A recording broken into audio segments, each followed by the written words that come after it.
Hi everyone, in front of me I've got a Redmi 12 and let me share with you how to add the photo to a contact in this device. So first of all we have to open our contact list and find the contact we would like to edit and tap on it.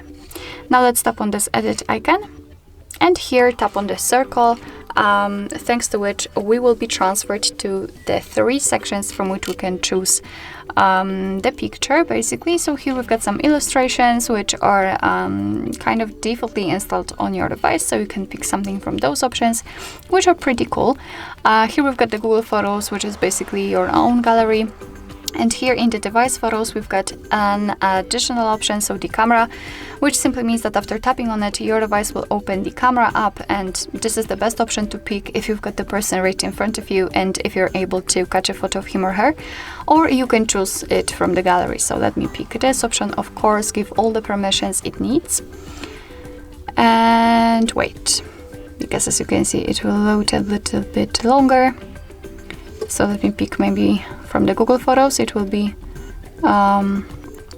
faster or not, because I cannot find the photo I wanted.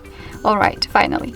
Let me tap on it, and here from this step we can change the position of the photo. Unfortunately, we can zoom it in and out, and thanks to this we can decide what we will see after saving the whole contact, because basically this highlighted circle is responsible for it. So position it just like you want to and tap on choose if you're ready. And as you can see, the photo will immediately appear in the circle, so if you're ready for sure, simply tap on save in the right upper corner, and this is how our contact will look like after applying the photo. You will be able to see it on the contact list and, for example, during all incoming calls from that number. Alright, so that will be all. Thank you so much for watching. I hope that this video was helpful, and if it was, please hit the subscribe button and leave the thumbs up.